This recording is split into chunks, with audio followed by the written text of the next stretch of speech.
Welcome to Pod Save America. I'm John Favreau. I'm John Lovett. I'm Tommy Vitor. On today's show, Joe Biden yields the spotlight to Donald Trump in the final weeks of his presidency. We'll dig into the strange dynamic and talk about what Biden has and hasn't been doing.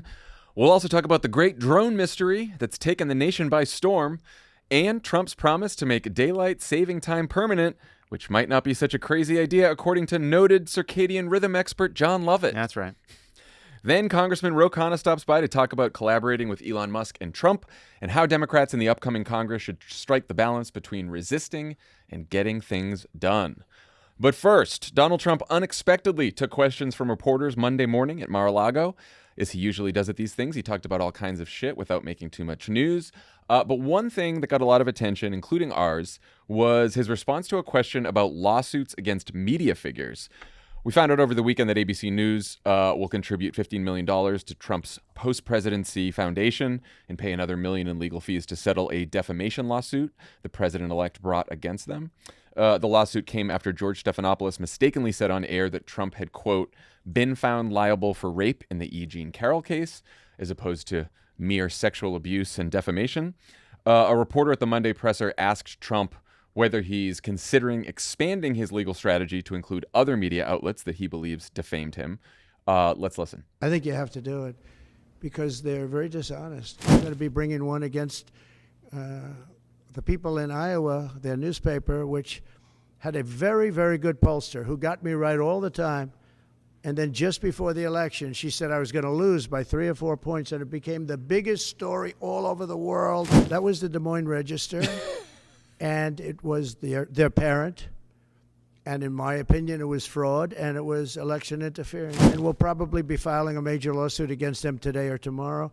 We're filing one on 60 Minutes, you know about that. We're involved in one which has been going on for a while and very successfully against Bob Woodward, where he didn't quote me properly from the tapes. I just want to note that there's nothing defamatory about 60 Minutes interview with Kamala Harris, where Donald Trump was not part of his problem in the interview. John, there's nothing defamatory in any of the things that he describes. Yeah, well, let's start with ABC then. What was your reaction to the news that they settled, and why do you guys think they did?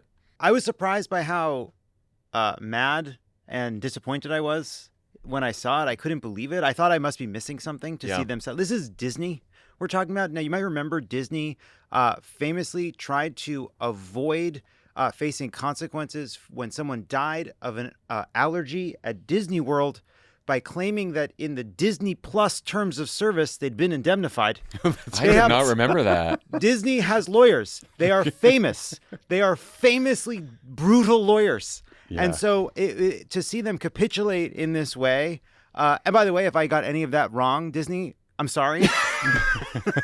I'm just do not revoke his fast pass. Yeah, and don't come after me.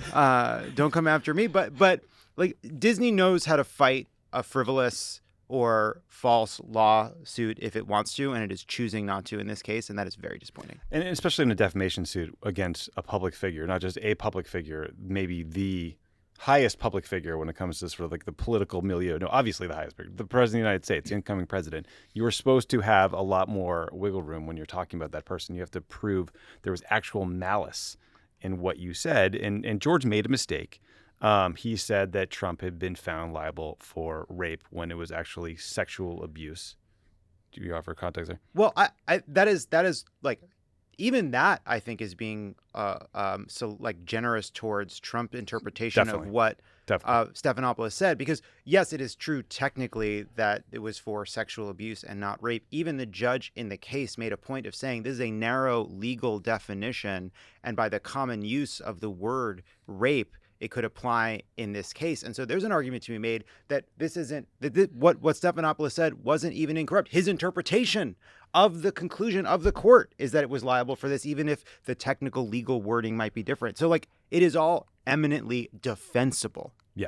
And also with a public figure, it should not be a hard case. It signals, it's very chilling.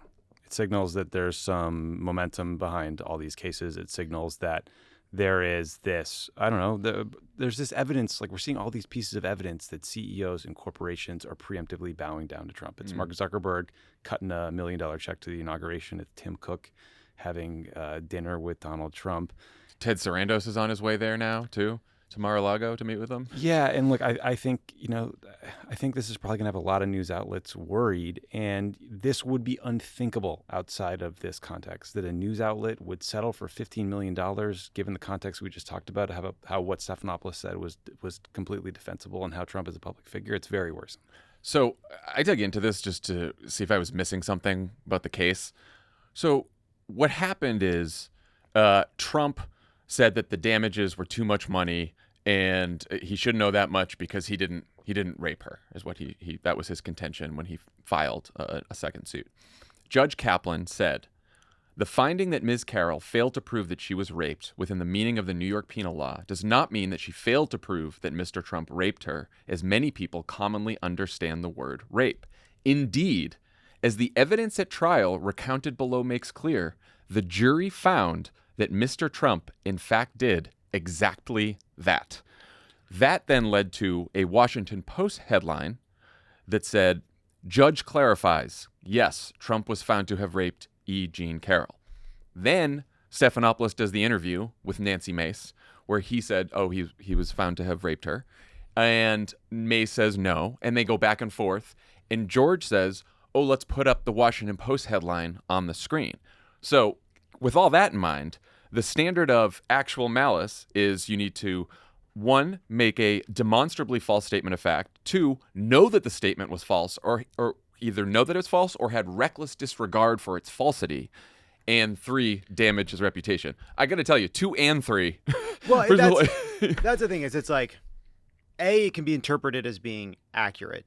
B, he wasn't intending and purposely misleading anybody. Relying on C, the judge's words and the Washington Post. And see, it's not even clear that there were any damages to Donald Trump, right? Like, all of this, the lawyers at Disney are well aware of, so right? The question is why? And was it because they did their own kind of internal digging and they found something in a discovery process, in an email or in a document or somewhere, that they thought, okay, we do not want this to go to a deposition and have George sit down and have this come out in a court filing? Is it because ABC or Disney is thinking, let's just patch this up and fix our relationship with Trump now and not get iced out for the next few years? We don't know. Yeah, like one possibility is if there was something in all the documents where someone at ABC News, one of George's producers, was like, hey, by the way, you're not supposed to say rape. Like, I don't know if that's true at all, but I'm just saying, like, that's one possibility where, because Trump was set to be deposed, Stephanopoulos was set to be deposed. They settled before. Also, head of ABC News was at Mar-a-Lago also a week before meeting with Susie Wiles. Yeah. They said it didn't have anything to do with the settlement, but it's also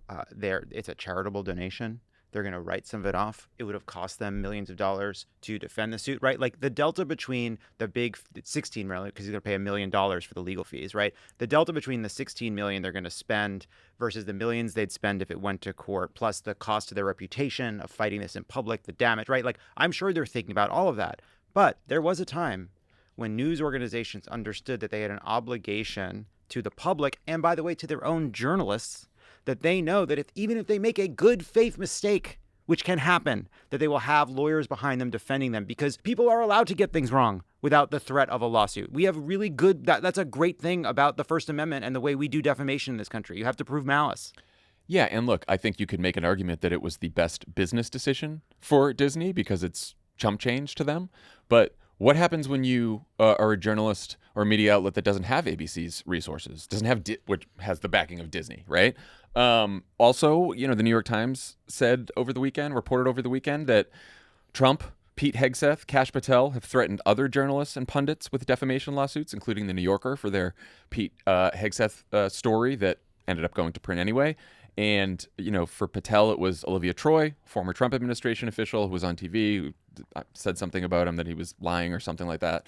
And then, and now you got Trump out there saying, I'm just gonna sue Ann Seltzer for giving me a bad poll, which I don't think that's gonna fly. Want to go after the Pulitzer organization? That's what right. What are we talking about? Yeah, the Pulitzer organization for giving the Post and the Times Pulitzers for the Russia investigation. Suing everybody. And look, do all of these come to did they actually pursue any of them? Does Trump's lawyers talk him out of some of these and not others? Whatever. But like the effect of that, like the chilling effect of this is real. Like they're raising the cost of investigating these people. They're raising the cost of doing journalism. And there are going to be places that just decide it's not worth it. There are going to be people that decide it's not worth it. Somebody like Olivia Troy, there's a lot of people that could speak out about what they saw inside the Trump administration that have it. They're making it more costly. They're making it more dangerous. Even when I was like taking notes on this and thinking of like rereading what Judge Kaplan said, I was like, can I do this? Is this so? Like the chilling effect is real because you start thinking, oh shit, I don't want to get, even if you can win the defamation lawsuit, you don't want to spend however much money on lawyers to go to court. And I mean, look, take just a pure fact. Donald Trump killed John Benet Ramsey. That is not something you're going to be free to say in the public sphere anymore because you say it and all of a sudden people are going to now expensive bit, right? Like people are going to like. I don't know him. Parody. He's just a guest on the show. Get his emails just only. Anyway, it is chilling. It is very chilling. It is. I wouldn't worry so much if I was Ann Seltzer because I think that's fine. Shouldn't we be suing Ann Seltzer for giving us false hope? I would like to sue the New York Times Needle. I would like to sue. Yeah, watch out, Nate. Steve Kornacki's khakis. I'd love one of the Nates. Who's the guy with the guy with the keys? The jangling keys? Alan Rickman. Yeah, you better get the 14th key and get the fuck out of here. Yeah. You know? I want to sue the American people. Unlock the door to that plane. Yeah, for the outcome. Yeah, oh, that's a good idea. Yeah, for sure. Yeah, okay. I have some people I have some members of my tribe, the Gata tribe. I'd like to sue. It's coming for you, Andy. Anyway, it's bad. It's bad, guys. Not good. So the purpose of Trump's appearance at Mar-a-Lago Monday morning was to announce a $100 billion investment from SoftBank, the hugely influential Japanese bank, in American AI projects. What an American story. It was more or less a standard presidential policy announcement, the main difference being Trump isn't president yet. A fact that's getting easier and easier to forget as Joe Biden seems to be disappearing from the public stage as his term comes to an end. Over the weekend, Trump took his new bro squad to watch the Army-Navy game at the Commander Stadium just outside D.C., an event that the president sometimes attends and Biden has attended himself in the past. No sign of him this year, though he did apparently appear at the DNC holiday party.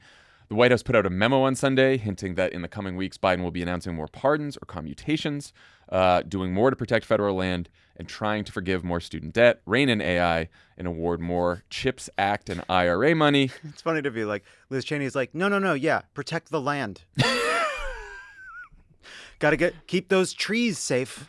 No details on what we can expect or when. What do you guys think is going on here? Has Joe Biden stepped out of the spotlight, or has the spotlight just moved away from Joe Biden? And what do you think it says that they had to put out that memo at all? The Wall Street Journal pointed out that SoftBank only has $30 billion on hand, so it's not clear how they're going to invest $100 billion. I guess they're going to go to the Saudis hat in hand again and try to raise another round.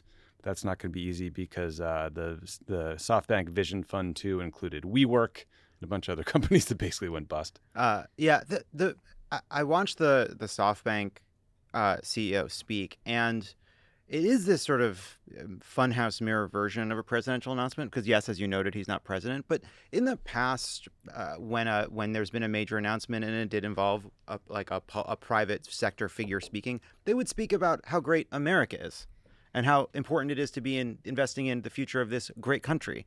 But instead, this guy gets up there and be like, God, this guy Donald Trump, what a deal maker he is. It's all about Trump. It's all about him. And so it is like... Sounds like it was pretty smart of that guy. Yeah, well, it's another just more blending. Skids. It's more blending of like the private and the public and making it less about the country and more about Donald Trump personally. That said, Joe Biden believes in tradition and institutions, and we should only have one president at a time. And I think it's a surprising choice to allow it to be Donald Trump. But if that's what his plan is, I think it's about his long-term respect for our basic mores. I was shocked. Biden has never been in an Army-Navy game as president. That really surprised me because it's very fun. I went to one. It was a blast. We went to one, and Joe Biden was there. Yeah, Joe Biden was there. It also was just down the road in Maryland. And as a vice president. Sorry. Obama, yeah, he won as VP with Obama in 2011, but not as president. I mean, I think Trump generally is very good at using social events to show off this kind of pageantry and trappings of the presidency. He does it better than I think any president in our lifetime, better than Obama, better than Biden. There was sports are sometimes part of it. There was the Ultimate Fighting thing. he did recently with like Elon and the goon squad of like Speaker Johnson and those guys. He went to college football games. But like Army Navy, it's like football wrapped in the military, and it's like an obvious winner for him, which is why it's so odd that Biden wouldn't go for his last one when it's just down the road. But I get, like you said, they did it in a smart way. They brought Pete Hegseth, which kind of showed the world that he's still behind that nomination. He brought together congressional leaders. Like they had Speaker Johnson and John Thune in the same box with Trump, I think, plotting out strategy. Like everyone's having a good time. Yeah, I mean, think, well, they all. I feel like none of them want to be too far from Trump. Like Mike Johnson goes because he's everywhere. They're about to do the vote for speaker, and he feels like he's got it, but he wants to make sure, Yeah. And Elon, he can't shake Elon no matter where he goes now. I think it was probably not ultimately helpful when Pete Hegseth streaked toward the end of the game. Well, he got a little too loose, I think. He's cold out there. He's only got a couple more weeks to drink. Yeah, that's right. That's right. So you know that's what? Right. Get it while you can. I don't want it to seem like we are harping on the Army Navy game attendance of Joe Biden or non-attendance of Joe Biden as like the issue here. Politico did a story about this last week. They said across nearly 2 weeks abroad since the election, when he went abroad to Angola and other places, Biden spoke just 7 words to the media traveling with him the entire foreign trip. He go fuck yours. He has yet to schedule a post-election press conference, as both President Obama and President George W. Bush did when they were on their way out of office. He went to the Rose Garden to publicly praise a ceasefire between Israel and Hezbollah, and he spoke to the press about Assad fleeing Syria, but otherwise, that's it. Well, it's also really funny. Remember 2016 when people were all worked up about the Logan Act and unauthorized diplomacy by American citizens? And now you got Trump. Trump went to Paris. He went to Notre Dame. He met with Zelensky. He's taken calls from foreign leaders. Justin Trudeau flew down to Mar-a-Lago for dinner. His emissaries are over in Israel right now, meeting with Netanyahu, talking about Gaza. You have people like Elon Musk, these are unelected, just billionaire donors having meetings with foreign heads of state on Trump's behalf. I'll meet with Iran. Like, what are you talking about? Remember during the Obama transition, how many times Barack Obama said the words while he was announcing cabinet appointees and staff, which was the only time he really went out? One president at a time, one president at a time. That was like the whole. That was the whole theme. And he's not the first to do that. That's what they usually do. There was a couple of White House officials that went on background to Politico for the story, and some Biden aides acknowledged the president's absent from the broader discussions about how to address Trump's coming presidency and the future of the party. They say it's rooted in 2 factors. One, Biden's own recognition that few are eager to hear from him, and his own lingering personal belief that he doesn't owe much more to a party that unceremoniously pushed him aside. And then another former White House official, said he's been so cavalier and selfish about how he approaches the final weeks of the job, which is a lot for a former White House official. I mean, I get the recognition that maybe people aren't willing to hear from him is understandable, that he might think that, right? The party thing, I hope, is not true. Because, I don't know, what do you guys think he could be doing? Quiet quitting? Yeah, I think that's what we're getting. Yeah. That seems like be what he is doing, yeah. Oh, instead, yes, got it. But instead of just complaining that he's not out there, I'm wondering what we think he... Right. I'm trying to separate my frustration with basically Joe Biden in his final year and culminating in that debate and hanging on that how much we paid for having somebody who just wasn't an articulate and comprehensible messenger, not just on behalf of his own presidency, but on behalf of progressivism, democracy, right? And I am very angry about that. And I'm a little bit mad at myself for not being more honest about how I felt or not seeing it as plainly, because I think we're obviously paying dearly for it. I guess what I'm more concerned about is less am I seeing Joe Biden enough? Maybe he's right that people don't want to hear from him. It's more do I feel confident right now that Joe Biden behind the scenes is thinking of every single way he can try to future-proof the White House, that he's thinking through all the different levers of powers, the kind of creative ways in which he can do everything to protect everyone from undocumented DACA recipients to trans people to the benefits of the Inflation Reduction. I think there are very smart people thinking about that, and I hope they succeed. And it sounds like from that memo the White House put out that they are thinking about the best ways to do that. But do I think Joe Biden himself is at command thinking about this? Like right now, like I don't. I just honestly don't. Maybe he is. You can't tell. We can't tell. Yeah. Yeah, I think on the staff level, like they're just shoving money out the door from the CHIPS Act and the IRA and trying to get as much of that spent as they can so Trump can't peel it back. They're also doing that with Ukraine, and they just pushed out a huge loan to the Ukrainians that's basically paid for by seized Russian assets, like the interest on those assets. So that's significant. They're pushing through a lot of judges. I think he's about to beat Trump's record from the first term, the most judges confirmed. So those are things he is doing, things he could be doing. Like I'd love to see him say, cut off all military support for the war in Gaza. Like, why not? Trump might turn it back on, but like, let's stop the carnage for a couple of months and say, fuck you to Bibi Netanyahu. Like, similarly in Syria, there's a huge opportunity right now to shape whatever comes next. We could decide to take off some sanctions, things that are politically risky because the people in charge now have roots in terrorist organizations, but Joe Biden doesn't have to worry about politics going forward. Like maybe they could move to close Gitmo. I don't know if this is feasible given the laws that were passed by Congress, but there's 30 people left at Gitmo. Costs $500 million a year to keep it open. 16 of them have been cleared for transfer because they have not been charged and they pose no risk. Get those guys out of there. You have to figure out a country to send them to. You get that process going, but like there's some things you could do that would be really pretty historic. I said this on Friday, but I also hope that there's 30 or 40 inmates, federal inmates on death row. He could reduce their sentences. He could save them from the death penalty and just reduce it to life in prison without parole for those federal inmates.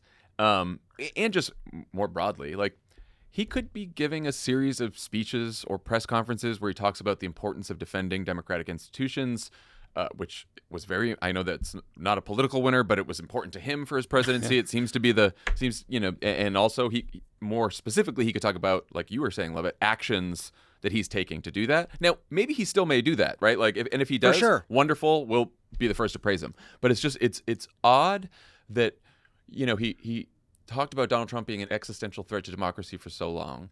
And I wasn't necessarily critical when he met with Donald Trump and smiled for the cameras, because he wants to prove and show that he believes in democracy and the peaceful transfer of power. I totally agree with that. But he could still sort of speak to the angst a lot of people in the country are feeling. And seems to be a good role for a president. There's a debate about what the president can do on behalf of, say, DACA recipients.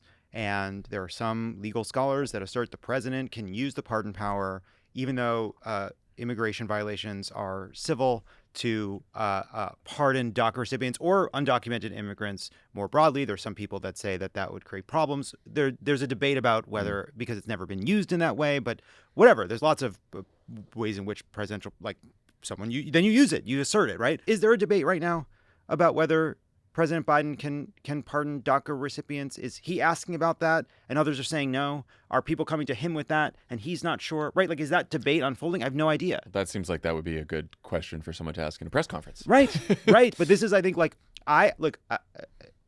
now, I don't know what we're meant to think is happening, right? And we get a memo that basically lays out the fact that Joe Biden is going to try to use his time most effectively over the next couple of weeks. But the memo exists in part because Joe Biden either is unwilling or unable to go to the microphone and explain himself.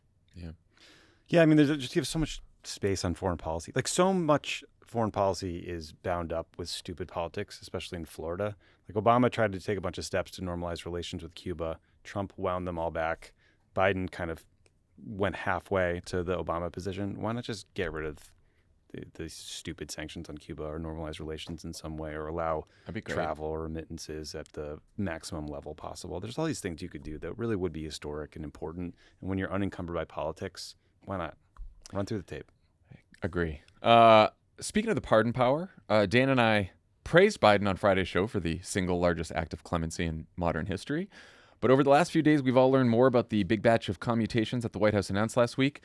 Some of them aren't looking so great, including a former judge in Pennsylvania who was serving a 17-and-a-half-year sentence for getting kickbacks from private prisons in exchange for giving more than 2,500 juveniles the harshest possible sentence, even though most of them didn't deserve it. So the private for-profit prison gives the judge money, and the judge says, I'll fill up your prison with juveniles, whether they deserve it or not. It's a cartoon evil scheme. It's a cartoon evil scheme. It came to be known as the Kids for Cash scandal. And some Democrats have blasted Biden for the decision, including Governor Josh Shapiro. This was in Pennsylvania, of course, who noted that some children took their lives because of this. What on earth do you think the White House was thinking? Well, I think they pardoned all the people who were released from prison and placed on home confinement during the pandemic under the CARES Act. Right, which was Trump. This was the remaining like 1,500 or so. So they just did a blanket pardon. I guess they didn't individually vet all the people on that list. Or commutation. Yeah, sorry. And so I don't know. I guess like to take the other side of this argument, I think stories like this, examples like this, are why pardons and clemency are really, really hard to do politically, because by definition, you are releasing someone who did something illegal or untoward, and the argument is that they have changed. Now, I'm not like defending these people on the merits. The Kids for Cash people sound awful, as is this woman who stole like $54 million from the city of Dixon, the comptroller. But I think both of them were due to be released between 2 to 4 years from now, and were on home confinement anyway. So maybe they figured rather than pluck out exceptions and start that process, you just kind of do the blanket 1,500 and get it over with. I think that's probably what happened. Yeah, under the CARES program under Trump sent 12,000 prisoners to home confinement, right? And the vast majority of them were convicted of white collar and other nonviolent crimes. So for the last several years, you've got all these white collar nonviolent criminals serving out home confinement. And so you're right, they must have just did a blanket. But like, I don't know. Obviously, that's the counsel's office, the lawyers. You'd think a few political people would have eyes on that just to comb through, the names. I don't know. I mean, it is. I will say there was. I saw this on Twitter. There was like a bunch of people who are prison abolitionists who were complaining about Biden releasing the Kids for Cash guy and some other people. And I was like, that's interesting, because if you're a prison abolitionist, right? I mean, it does speak to the contradiction or the challenge that you're bringing up, Tommy, which is like, part of the reason you do a pardon is because you're like, yeah, someone did something bad and we don't believe everyone should be in jail for it. But like, it was interesting watching a bunch of people on the left being really critical of this, because this was a monstrous crime that I think basically it was a kind of like for-profit version of the cruelty and unfairness that the judicial system often metes out, right? So this is somebody receiving clemency for participating in the larger evil these people are spending their lives fighting against. So that's what made it, I think, like a little bit like confusing. But also does expose that like even people that advocate for like whatever prison abolition, there's a part of us that demands justice and that wants someone like this thrown away for fucking ever. But I think part of the deeper thing is like, also prison abolition is crazy. I'm just that it's crazy. But you murder someone, you're gonna keep them away from people. For sure. And then and I just want to second that. We're in similar t-shirts, similar view on murder. But I'll take the slings and arrows. It's fine. But the pardon power is strange and like silly, and yes. But so I think what's so galling about these examples is just like who gets mercy in our system. There's so many people that deserve mercy. Yes. And they deserve it before these corrupt public officials. And the other part too is it's like Donald Trump, he cut taxes for the rich. He vilified immigrants. He shifted the court to the right, and he basically decriminalized corruption. And we are going to pay for that. Like, corruption is a cancer, and these are corrupt officials. And it would be nice if one of the ways in which Joe Biden kind of defended the values he cares about is to strongly defend laws that protect against corruption, which is what these people were punished for. Yeah, and if you listen to some of the families of those kids, especially the kids who took their own lives, it's fucking heartbreaking. Today's presenting sponsor is SimpliSafe Home Security. If you're traveling this holiday season, don't leave your home unprotected. With SimpliSafe's 24/7 professional monitoring, your home is always under watch, even when you're miles away. Enjoy the peace of mind that comes with knowing experts are keeping an eye on your property while you're away. And right now, you can save 50% off on your new SimpliSafe system, their biggest deal of the year. But you need to claim your discount today. John, tell them why they need to claim that discount right away. You got to claim your discount today. I set up a SimpliSafe system. Incredibly easy to do. You just customize it for your home, for all your windows and your doors and your your cellar doors, your Dutch doors, your bay. Pundit's been protected by Simply Safe. She's saying how excited she is too. She's got it. She does. That's Simply Safe. Yeah, she's been protected by Simply Safe too. You can put in. But what are those kind of doors that the cold? Anyway, all of them. And it's great. The app is really good. It's a really good app. Very good customer support. Highly recommend it. They now have Active Guard outdoor protection. It changes the game by preventing crime before it even happens. If someone's lurking around or acting suspiciously, those agents see them in real time, talk to them directly, set off your spotlights, and even call the police before they've had a chance to break in. Plus, there are no long-term contracts, no cancellation fees, and it's around $1 a day for all this protection. Simply Safe extending its massive Black Friday deal for our listeners. This week only, you can get 50% off any new system with a select professional monitoring plan. This is your last chance to claim their best offer of the year.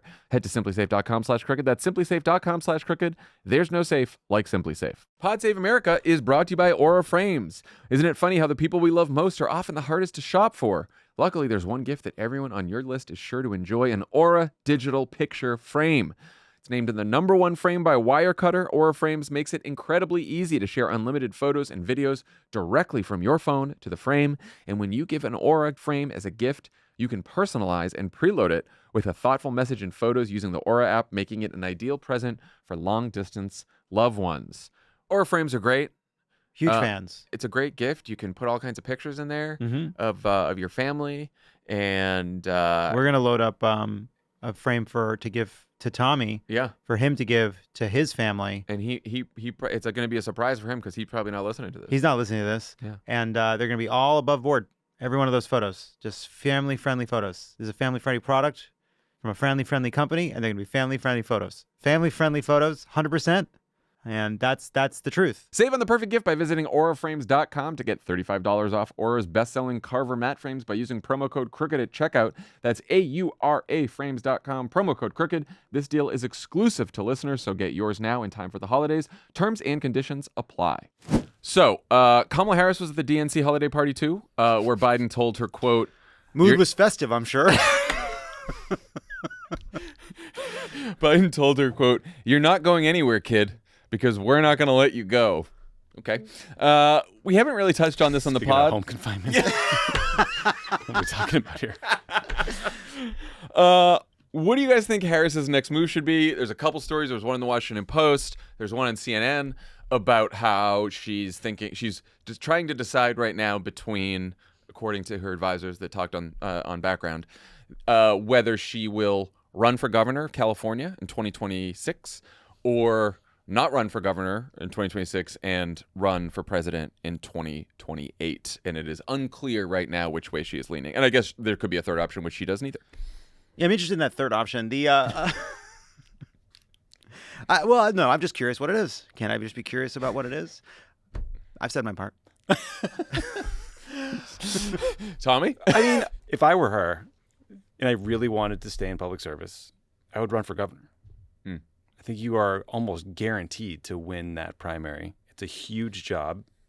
It's, what's California, like the 5th biggest economy in the world if it were a country on its own? I mean, it's an enormous task. And then trying to run for president again, like nothing is guaranteed. This may sound quaint, maybe a little naive. I think you should sit down and think to yourself, and I would give this advice to her or any politician really, what do I really want to do? What issues do I care about? Where can I make the biggest difference? And, she, at one point, I think they said this in the Washington Post story, she was trying to decide when she was Attorney General of California whether she wanted to run for Senate or run for governor. And she made a list of pros and cons, and she decided that her skills were better suited for the U.S. Senate, right? Like, she should look at the California gubernatorial race, and if she feels like she can really make a difference and she loves the idea of being governor of our state and wants to tackle these issues, she should do it. If she really truly believes that she should be president again and she has a strong theory of the case on why she should and how she can contribute, then she should do that. But I'm not saying she's doing this, but sometimes advisors do this and fundraisers do this and everyone else. It's like I don't think doing like, should I be in this slot or that slot or what's better or what can I win? Like, that's obviously a consideration, but I think from the candidate themselves, you got to really think about what you want to do. Yeah, I thought that was like the dumb media prism through which it was being. I assume she's doing exactly what you're saying, which is figure out. But I think if you were to ask her what is she most passionate about, it has been domestic issues. It has been law enforcement. It has been criminal justice, things that she can do as governor. Yeah, and she's run statewide in California and been the top law enforcement officer. Yeah, I do think. Look, I think she has paid politically for having come up as a prosecutor, then run for president at a time when that was seen as a liability, and shifting to the left on a bunch of issues, and then walking away from those positions. And if you were to ask me right now, what are Kamala's views, actual personal views on a host of those issues, I sincerely would say, like, I think she's a consensus builder. I think but like, I don't actually know. And if she is going to want to seek, whether it's California governorship or national office, I think, like, it's about taking the time to figure out like an ideological perspective that, like, informs everything that she does going forward. Because I do think some of the ways in which she's had these, like, whether it was tough interviews in the 2024 race or the quotes that were taken out of what she said in the 2020 race, like, the lack of that, I think, worldview and ideology is going to make it very, very hard for her to get past the previous two runs. That's my concern. Can I share with you guys a quote from a Harris campaign advisor in the Washington Post story? Mm-hmm. Please. It's almost Shakespearean that Joe Biden didn't just kill his own campaign, he killed hers too. Yeah. So no love lost there. What about that is Shakespearean? It's not particularly Yeah, Shakespearean, honestly. It's not at all. Actually, it's more You got Shakespeare. that. Actually, it's more if you want to say it's Shakespearean, you have to find the ways in which her own deeper flaws were ultimately her undoing, which It's would more be, of I a think, more Little dramatic. yeah. It's more of a 2-for-1. Right. Yeah. Anyway, I guess it's like Romeo and Juliet. They're both fucking dead. Oh no. maybe that's it. Just star-crossed lovers, Joe Biden and Anyway, Kamala if you're the Harris. Harris campaign advisor, please tell us what you meant. We'll keep you anonymous. It's almost Shakespearean. Almost. Okay, two other big things people are talking about that are more politics adjacent: drones and daylight saving time. Hell yeah. Let's take drones first. As you probably know, since the middle of last month, lots of people in New Jersey and some other states now have reported seeing mysterious drones-like things flying in the night sky. No one has been able to provide any definitive answers. The Pentagon says they're not U.S. military or enemy drones. White House says they're mostly manned aircraft, a finding that incoming New Jersey Senator Andy Kim confirmed after going out drone spotting himself. Good for Andy Kim. Love Andy Kim. the best. But like a lot of other people, he's also expressed frustration that the federal government hasn't done more to alleviate people's concerns. Kim wrote on Twitter on Saturday, quote, "I think the situation in some ways reflects this moment in our country. People have a lot of anxiety right now about the economy, health, security, etc. And too often we find that those charged with working on these issues don't engage the public with the respect and depth needed." Case in point, Donald Trump, for his part, said in the Monday morning press conference, the government knows what's happening and that something strange is going on. For some reason, they don't want to tell people, and they should, before adding that maybe he didn't want to spend the weekend in Bedminster after all. And then when he was asked also, have you received an intelligence briefing on this? He said, I shouldn't comment on that. Love the restraint. Yeah, Love finally the showing restraint. showing some discipline. Yeah, man, it is tough having a country when you're like, oh, what are the drones? Well, some of them are manned, and maybe some of them are hobbyists, and actually we don't know what some of them. And then the next president of the United States grabs the microphone, and says, it might be the Jews. He also truthed, let the public know and now otherwise shoot them down. So these are unmanned. So, I mean, I think, look, this phenomenon is, I think the reality is there's a lot of stuff in our airspace at all times. And if you start looking up, you're going to start seeing things. And people don't know what they're looking at from the ground because none of us are experts. But you've had the highest security clearance of all three of us. What do you know about yeah, the UFOs? it was aliens. And so people get worried. They start talking about it. Then everyone else starts looking. And then stuff starts going around social media. And the craziest shit gets shared the most. Like, I saw a video alleging that it was drones searching for a lost Ukrainian nuclear weapon. I saw that too. And I saw that because Joe Rogan retweeted And I believe it. Oh and I my believe God. it. I saw it and I believe it. This Shoot them down. is why more of us need to go on Rogan. Shoot them down. Liberal Joe Rogan would never. And then that was compounded by wildly irresponsible members of Congress. Like New Jersey Rep. Chris Smith said, Oh my God. the elusive maneuvering of these drones suggests a major military power sophistication that begs the question whether they've been deployed to test our defense capabilities or worse, by violent dictatorships, perhaps maybe Russia, China, Iran, or North Korea. Richard Blumenthal called for the drones to be shot down. Again, we want to use live missiles over U.S. territory to blow up things in the sky that are harming no one. not remembering that metal will then fall on the ground. Wow. Also, I think maybe kill it people. might Wow, have been that's that some fucking beta fag shit. Shoot them down. Shoot them down. It's like they're on Chinese. Spy Shoot balloon. them down. Another, it might have been the same Republican House member from New Jersey that you just mentioned, but he does a press conference with local police officers, and he's like, I want to give local police the authority to shoot down the drones. Now we're just telling police to just shoot things in the sky. Yep. That's right. Jesus, what is That's this country? Right. What's going on well, here? You know what? If the federal government won't shoot some of these things down, we're going to have no choice but to give your meanest friend from high school the authority. That's what's going to happen. That's where this ends up. Look, by the way, and that's the second worst option, because what's really going to happen is randos are going to start going outside and shooting at drones. And of one course of them, they are. And you know what? Some of these drones are planes, and those planes have people in them. Yep. So we got to just shoot one down. Can't we just shoot one down? Let's make sure it's a drone. That's what the Shoot Republican it the congressman fuck down. said. Yeah, he's like, we don't have to get them. No, a mayor said that. Some mayor in New Jersey, like, we don't have to shoot them all down. Just one to see what's going on. Yeah. So John Kirby Seems smart to me. John Kirby at the briefing on Monday. Yeah. What's Kirby's title? It's like Deep state head. Let's see what the deep state has to say. It's like a national security spokesperson. Right, there you go. Yeah, what I said. Something like that. He said, we assess that the sightings to date include a combination of lawful commercial drones, hobbyist drones, and law enforcement drones, as well as manned fixed-wing aircraft, helicopters, and even stars that were mistakenly reported as drones. Well, seems like we have a great handle Here's the on thing. it. Here's the good news. Don't want to shoot at a plane being piloted. That would be very, very bad. Mm-hmm. But after that, you're talking about shooting at what? Stars. You'll miss. Okay? Hobbyist drones, don't care. Bring them down. Those people should be sadder, frankly. Commercial drones, government drones, shoot one down. Take a look. And when you look in the air, you'll be able to tell which is which, right? I think you should be really sure. Just let's be really sure. Someone tell Elon Musk about this guy. We got to get him in government. If I'm gonna press the Elon button, it's gonna be around daylight saving time. Our next we're job getting there. ever. We're getting there. No, but Andy's tweets were great. He's the newly elected New Jersey senator. He's out there like doing, constituent services and communicating well and clearly in this thread. I think it's fair to say that to date, the U.S. government's communication wasn't great. They weren't necessarily answering the mail on people's anxieties. But in their defense, it's nearly impossible to comment when some member of Congress calls the White House and is like, "Hey, Biden, what's floating over Mendon, New Jersey right now?" That's not like. Yeah, they did say that there were thousands of tips, and out of all those tips, only a very small percentage turned out to be anything in the sky. Right. Even Some of it is right. Even Larry Hogan was filming stars, and just was completely wrong about what he was seeing. Oh, those were just stars from Larry Hogan? I think so. Yeah, no, I believe the Larry Hogan ones turned out to be celestial bodies, which is tough. It's tough.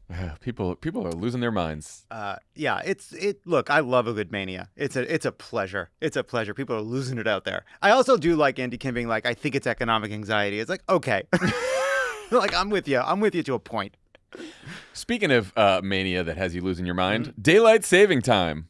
By the way, when Reed wrote this, and then he asked me, and then he's like, "Did you know it was called daylight saving time and not savings time?" And I was like, I learned that just in this moment when you sent me the script. That's Yes, wrong. I know it should be daylight savings time, but it is technically daylight saving time. It's like saying attorneys general. Ugh. I know, I hate that. Anyway, Trump posted on Truth Social on Friday that he would try to end it, which seems like he probably means make it permanent. You can get into that. It's a move that has support in a lot of quarters, including top flunkies like Elon Musk, Vivek Ramaswamy, Marco Rubio, and most importantly, our own John Lovett. Take it away. Yeah, so he does almost certainly means making daylight saving time permanent. He actually tweeted that in, I think, 2019. So currently there is a bill in Congress called the Sunshine Protection Act. It is sponsored by Rubio and Padilla in California, also Ed Markey in Massachusetts, Patty Murray, and a bunch of other senators. 20 states have already passed by ballot measure or legislation state rules that would switch to permanent daylight saving time if Congress allows it. Now, I have actually, I used to think, yes, of course, we should switch to permanent daylight saving time. That used to be my position. I really dug into it for a while. I did a lot of interviews, did a lot of reading about it, and I have a more nuanced view on it, which is basically it's not a surprise that it's being led by a Massachusetts senator, a Florida senator, and California senators. Florida and California were further south. All that means is our winters aren't as dark and our summers aren't as bright, right? The closer you get to the equator, the less the time shifts. Not with time zones, but just longer days and shorter days. In Massachusetts, in the dead of winter, right now in Maine or Massachusetts, the sun is setting around 4 o'clock. It gets late. It gets even into the threes, right? But in a state like Michigan, which is in the same time zone, it's fully an hour later, right? Because they're further west in the time zone. So it makes sense that a bunch of like Maine, Massachusetts, Florida, California, all these states would want to do it. The problem is, I was in Vancouver the other weekend and it was like 4 o'clock and dark. Yes. So like, what? In California, Los Angeles, the sunset in Los Angeles will be almost an hour later than it will be in Seattle or Portland. So some of this is where you're located. What needs to happen is Congress needs to amend the Uniform Time Act of 1966 to allow for a third option. And then every state can choose between permanent daylight saving time, permanent standard time, or continuing to make the switch. This is the compromise. This is the solution. Because we did do permanent daylight saving time in the 70s during the oil crisis. And in a lot of places, people fucking hated it because there are places where if you go to permanent daylight saving time, sunrise won't be until either close to 9 or even after 9 a.m. Oh, wow. Right. People don't like... People, if you poll them, say they don't like daylight saving time. Really what they mean is they don't like springing forward. They hate losing the hour. They hate the time switch. And the time switch does suck. But really what people like are longer days in the summer and shorter days in the winter. And unfortunately, you can't legislate for that. But if I had to choose between the switch and permanent daylight saving time, I would choose that. But that's because we live in California, which is a place that would benefit from being in permanent daylight saving time. But there are states like Michigan. Michigan, for example, should actually switch to permanent standard time.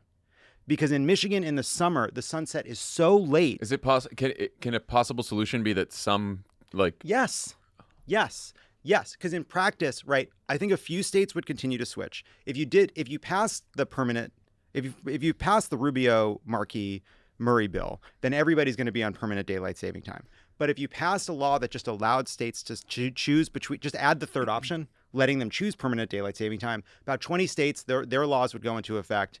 And then some states would either choose to keep switching or stay on permanent standard time. Michigan is, so like, if you look at the time zone map, Michigan is so far to the west. I know. I feel this was the moment I went too long. This was the moment. Will you let me know when this wraps? Yeah. Michigan is so far west of Massachusetts, it doesn't really make sense that they're in the same time zone. Michigan should be in permanent standard time. Wisconsin can be on permanent daylight saving time. In practice, what that means is they're both in the central time zone. Michigan would just shift one time zone over. One can only hope that when Mr. Trump and his lawyers are reviewing the part of this episode where you accused him of killing John Benet Ramsey, they continue listening to this part so they can understand the best solution to daylight saving time. Could we get the drones involved with little mirrors? For sure. Make more sun. Well, there's going to be companies that are going to start allowing you in the night to rent light via mirrors. What? There are companies that have they want to put satellites up that have big reflectors, and then you could go on your phone, literally on your phone, and say, I would like it to be light out on my yard at this time, and they'll turn the mirrors, and you'll have daylight on your yard. What fucking dystopia is that? Dystopia? Okay. What about AI, permanent sunlight, corrupt fucking dumbasses president? What about this screams dystopia to you? What's the thing called that you build around the sun for permanent unlimited energy? Oh, you mean like to become a type 2 civilization? Yeah. I don't know what it's called. Okay, I'll find it. Elon will tell us. All right, that's enough for that, I guess. Or do you want to put a button on this? Is there a call to action? There is a call to action. The call to action would be to say we do not need to argue about whether the whole country should be on permanent standard time. Oh, by the way, the scientists and the nerds, they're all for permanent standard time. I've interviewed them. They're fucking wrong. They're just wrong about it because they are confusing the benefits of not switching to the benefits of standard time. We should switch to permanent daylight saving time in a lot of places, and there's a reason 20 states have passed it. But no, this is the compromise. The whole country doesn't have to switch, and the whole country doesn't have to have one policy. It won't be complicated because you go through a period of transition over a year or two, which people can choose which time zone they want, and then basically you just end up with a new time zone map, and we never have to deal with this again. Most places would choose either permanent standard time or permanent daylight saving time. A few might continue to switch, but we know that that's fine because Arizona doesn't switch. Right? And society moves on. Yeah. Society's fine, and so does Arizona. Okay. When we come back from the break, you'll hear my conversation with Congressman Ro Khanna about his promises to work with Elon Musk on the DOGE agenda, what worries him most about his second Trump term, and more. But one quick thing before we do that, if you've been wondering what the hell is going on in Syria and how the U.S. government is approaching it, or want to understand many of the other major international stories happening around the world, check out Pod Save the World. I got you. Hosted by this guy over here, Tommy Vitor. And fancy title here, former Deputy National Security Advisor Ben Rhodes. You got to buff him up, shine him up for the promo. Look at that. Pod Save the World drops every Wednesday. Find it wherever you get your podcasts or on YouTube. When we come back, Ro Khanna. Ro Khanna, welcome back to Pod Save America. Thanks for having me.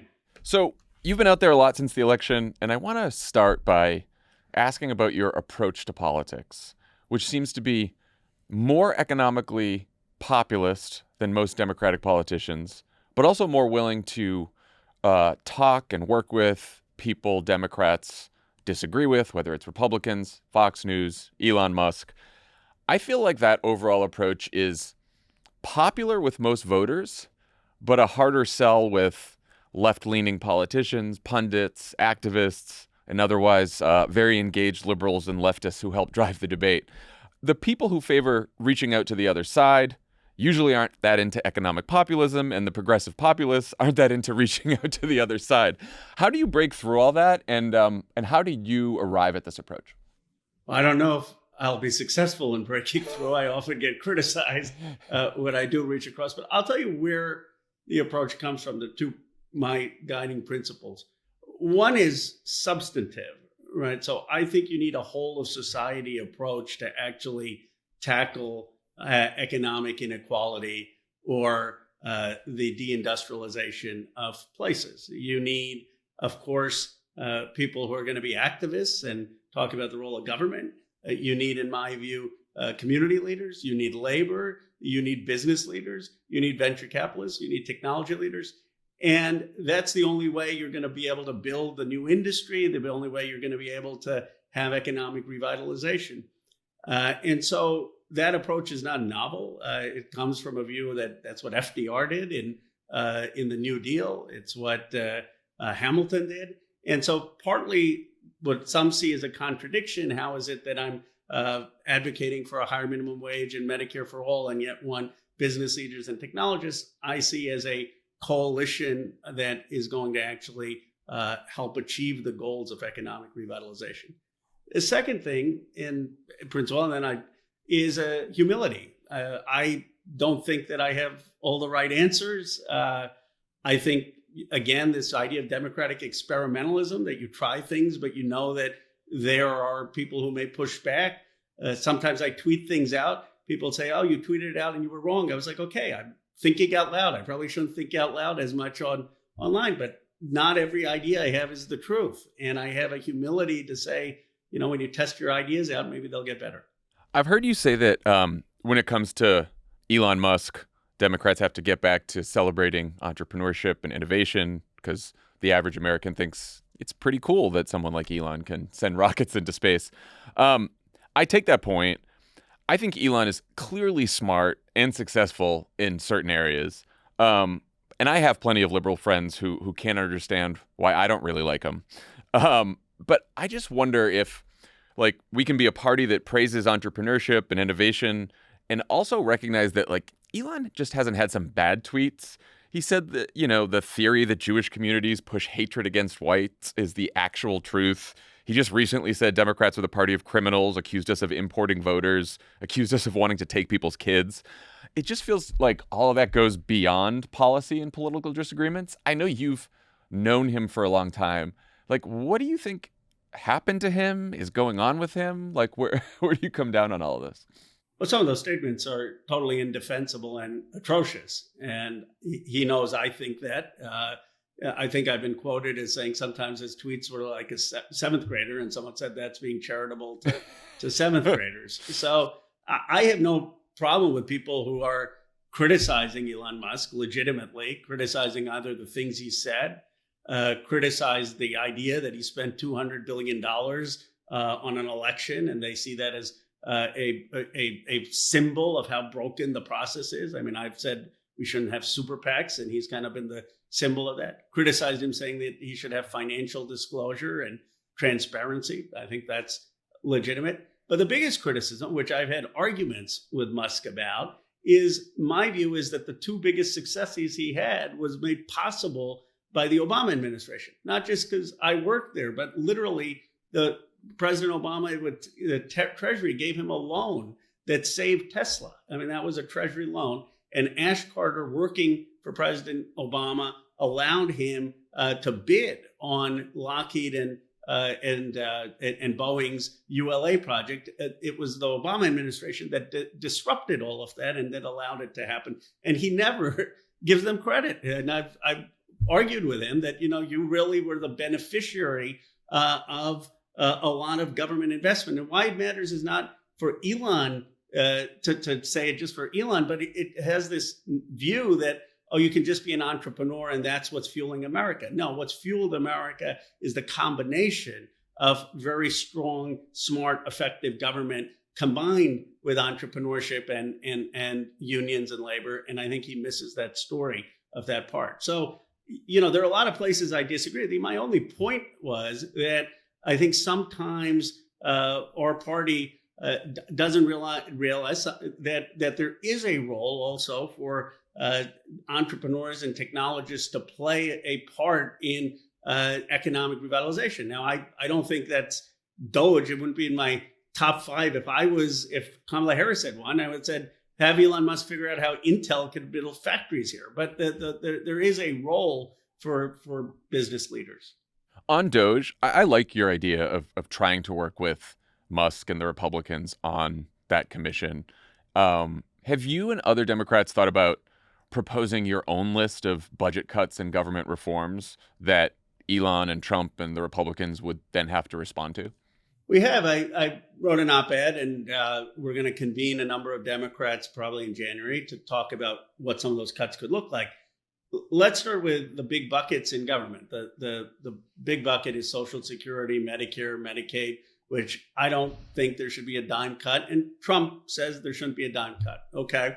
So then you look at the domestic spending that's not mandatory.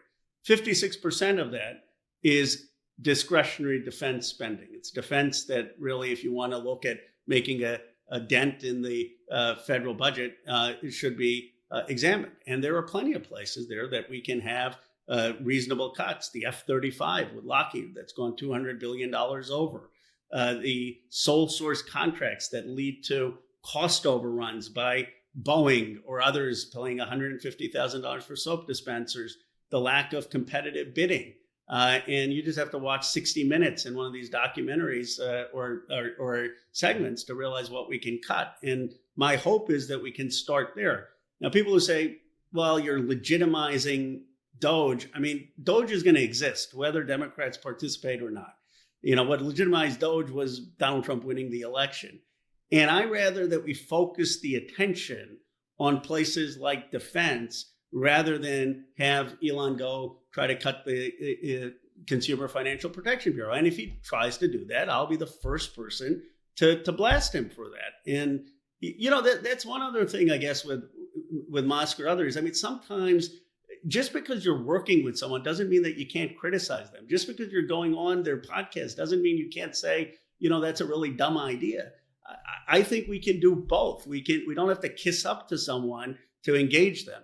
Do you think from your conversations that those guys are willing to play ball on DOGE, like that they're going to take your ideas and compromise? Or do you think it's just kind of, I know that they're sort of welcoming your ideas. They've welcomed your ideas, other people, Bernie. But I wonder when push comes to shove if it's more for show or they're really interested in working together. I think they will welcome our ideas genuinely on the Department of Defense. And there's an opportunity to get competitive bidding There's an opportunity to disrupt the five primes. There's an opportunity to go after wasteful spending. What I'm not confident about is, are they going to listen to me why the Consumer Financial Protection Bureau is actually saving Americans money on credit card fees and mortgage fees? Or are they just going to say, oh, that's something that Elizabeth Warren put up, and so we want to cut it? I mean, obviously, I'm going to push back, but I don't think I have more ability to convince Elon Musk that that's a bad idea than any other member of Congress or person in the public. The one thing, John, if I could say that I think that they're wrong about, I had breakfast with Pat Gelsinger, who just was asked to leave as Intel CEO. And without revealing anything confidential, I said to him, Pat, if you were to rank what obstacle in terms of reindustrialization in America, economic growth, overburdensome regulation had, where would you put it? And he said, of course we need to streamline it, but it wouldn't be in my top 3 or 4. I would talk about the need for capital formation. I would talk about the need for having procurement, buying of the things we make. I would talk about having a talented workforce. I would talk about immigration. And what they have done with DOGE is to somehow say that if we could just streamline permitting in America, streamline regulation, that suddenly we were going to have job growth across America. And that's just not true. Do you, I don't know if you saw that Senator Mike Lee and Elon just today both called for repealing the Congressional Impoundment Act so that Trump could unilaterally decide not to spend money that Congress appropriates by law. Does that worry you? Do you think that they could have the votes for that? It does worry me because under the Congressional Impoundment Act, if you do not fill a position that Congress has authorized, then you have to give Congress notice. And after 45 days, you have to basically fill that position. So repealing that would allow the executive branch to not spend money that Congress is appropriating. So let's just say, why does this matter to people? Let's say they decide not to fund a Department of Education folks who are giving Title I grants. So if you live in a school district where you have low income, middle income, working class kids, you're not going to get money for the schools. Or you may not get money for your IEP program if your kid has special needs or a disability. Or you may not be able to get loans like I did to go to college. So yes, it worries me. And that shouldn't be the president's power. It should be Congress's power. Obviously, the margins are pretty close in the House. Do you think there are enough of your Republican colleagues that wouldn't want to give up their own power to appropriate money?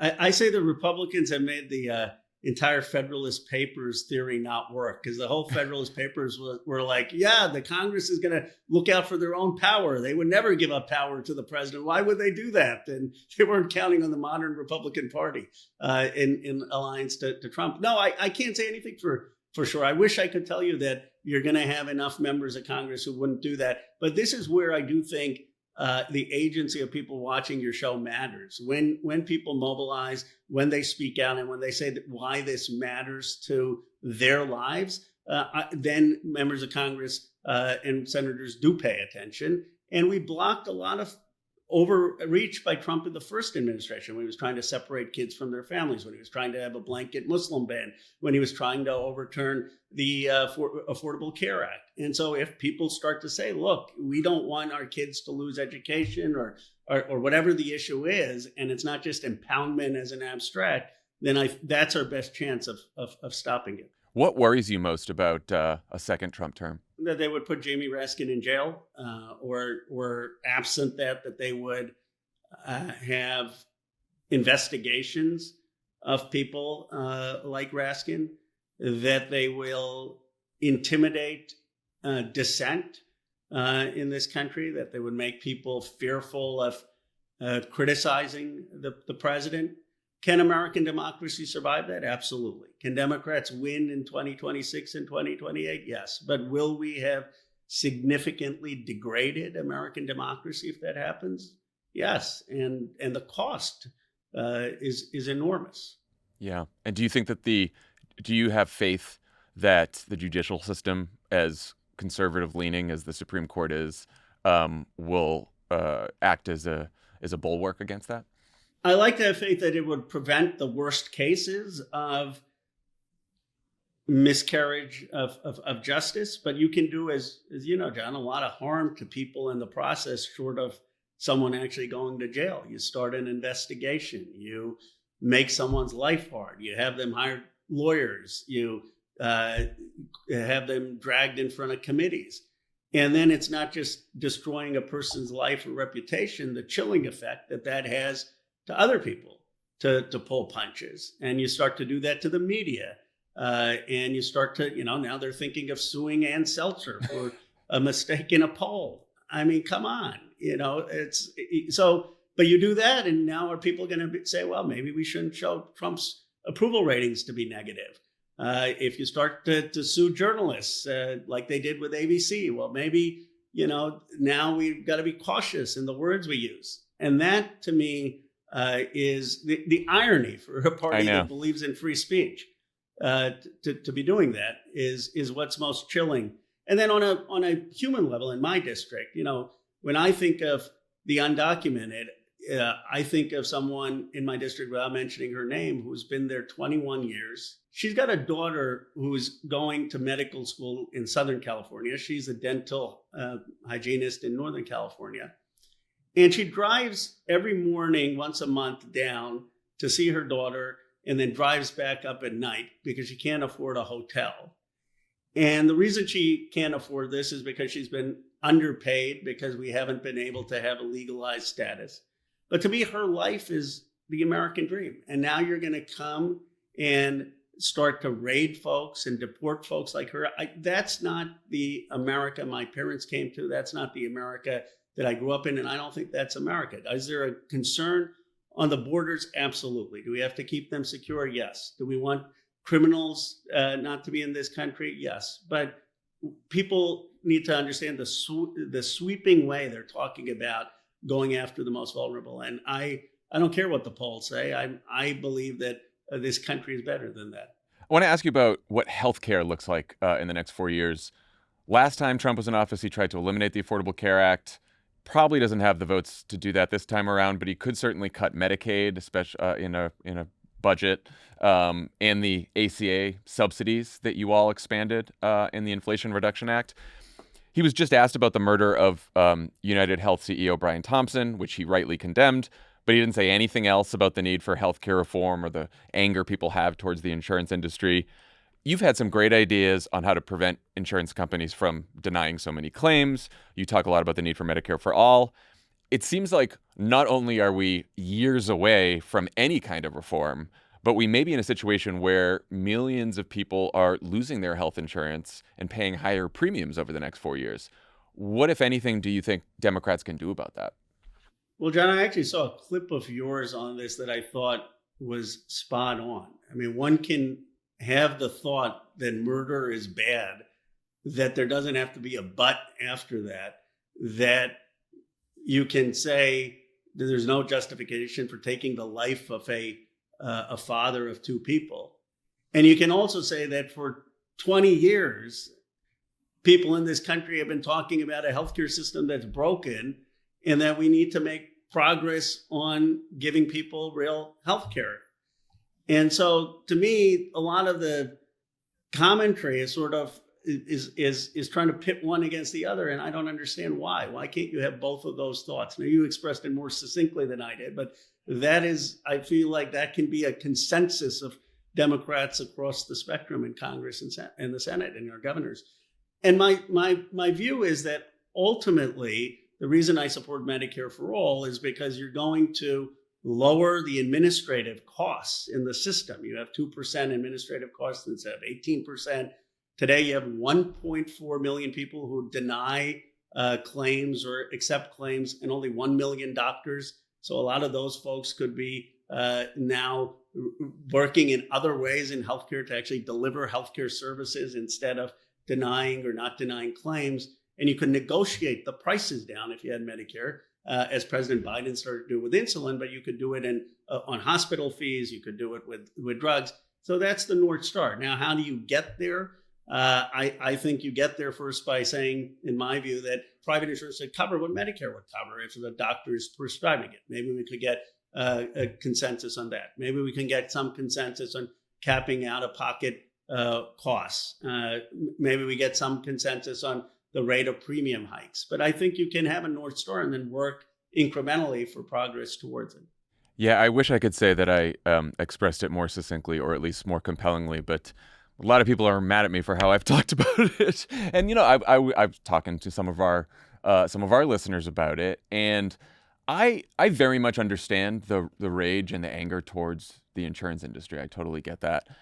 What I've been trying to figure out is, a lot of people said to me, here's the thing, we vote for Democrats, we organize, we go out there every election, we volunteer, and then we put Democrats into office, and it just never seems like we make any progress on healthcare reform. And, they'll say, I know that you worked on the ACA and that improved things somewhat, but it's still hell.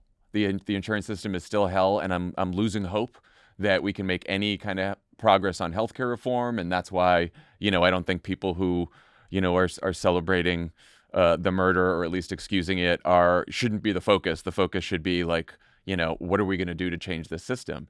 And to me, it's like a really hard thing to explain to folks that, no, you got to keep organizing and you got to keep voting and you got to keep working towards a better solution here, because, it's been many, many years, and it seems like the best we could do was stop Donald Trump from repealing the ACA.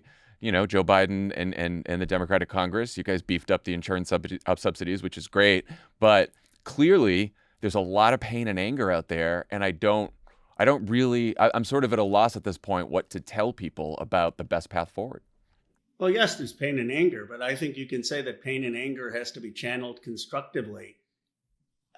My politics come from my grandfather. He spent four years in jail as part of Gandhi's independence movement. He had this view called satyagraha, and it was basically that you organize in peaceful protest action that matters, but one that thinks the best of humanity. And that's how you make progress. And that influenced in part the civil rights movement. And I think of the first Civil Rights Act that was introduced by Senator Humphrey and Paul Douglas, a great senator from Illinois, in 1950. And, when it passes in 1964, it took years of organizing. And that fight, in my view, was a much harder fight than even getting healthcare for everyone. And that was a fight against vicious racism and segregation. And yet John Lewis wasn't out there celebrating killings. In fact, when there would be someone who would be killed in the civil rights movement, the civil rights leaders were the first to say that is antithetical to who we are, because we just don't want to win. We want something better. We want a better civilization. And so my view, and maybe some will say it's naive, is it's fine for the left to be asymmetrically better. We're trying to build a better civilization. We're trying to build a better society. We don't have to get in the mud. When they curse, we don't have to curse back. When they are negative, we can say, no, we believe in a better vision for humanity, and we organize and we make progress. And ultimately, I think we're going to get there. Yeah, one thing I always think about is, we often say that Democrats, we don't want to be Republican light on policy because that doesn't give people a real choice. Why wouldn't they just go with Republicans instead of Republican light? And then when we talk about our approach to politics, I kind of think it's the same thing, because if we're going to act just like Republicans, then it's not really giving people much of a choice. Because why wouldn't they just go with Republicans? Because they're going to be tougher and they're going to slash and burn and they're going to play dirtier and they're not going to follow the rules or follow the laws. So I might as well just vote for Republicans instead of if Democrats are going to do the same thing. So part of me thinks that, like you said, we're trying to our job is harder in a way because we are trying to restore people's faith, or at least buttress people's faith in the power of collective action and a government where we take care of each other and look out for each other. And I just think it's a harder thing to do now, partly because of the problems that you've talked about, which is, we have economic inequality and people are feeling isolated and they're feeling left behind. And, it does feel like these two things are connected, right? Which is the economic inequality and then sort of the cynicism people are feeling towards government and the possibility that we can actually build something better. Is that something you worry about as well? I think you're absolutely right. I mean, look, the people feel that the political class allowed jobs to be offshored. They allowed wealth to pile up in districts like mine, that $12 trillion in Silicon Valley. Their wages have stagnated. Their kids aren't being able to buy a car or a house. Then they see politicians. They say, look at this Khanna guy and other ones. They're spending so much of their time fundraising. They're part of a system where if you're a lobbyist or someone, you're going to have more access. You've got these billionaires like Elon Musk, and we've got billionaires on our side too that are flooding people's screens, and we really don't matter. The system is broken. The economy is broken. We need real change. And then I would say there are two different ways you can go. You can either go the Donald Trump way, which is just to express all of that grievance and provide what I believe are sloganeering that not only appeal to the worst of us, blame immigrants, blame the trans community, and aren't going to actually reform the political system or actually help create jobs in Galesburg or help someone get health care or help get someone get a raise. And by the way, they can also appeal to the worst.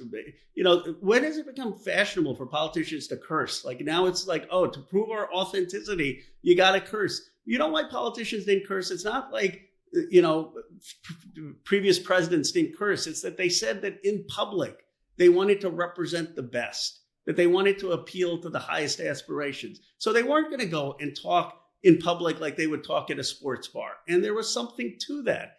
And I believe that still should be the Democratic vision, to appeal to something better in America. And only by doing that, this is, I think, the Democratic magic, that we can bring together labor and community organizers and business and technologists and actually provide real solutions. And I guess that's who I am as a person. So for me, that is authentic. But I think that's also true of a lot of us in the Democratic Party. And we shouldn't force ourselves to be doing things that are mimicking in style the Republicans. The path back to power for Democrats doesn't just involve winning some combination of the 7 swing states that Kamala Harris lost. It also involves winning 51 Senate seats.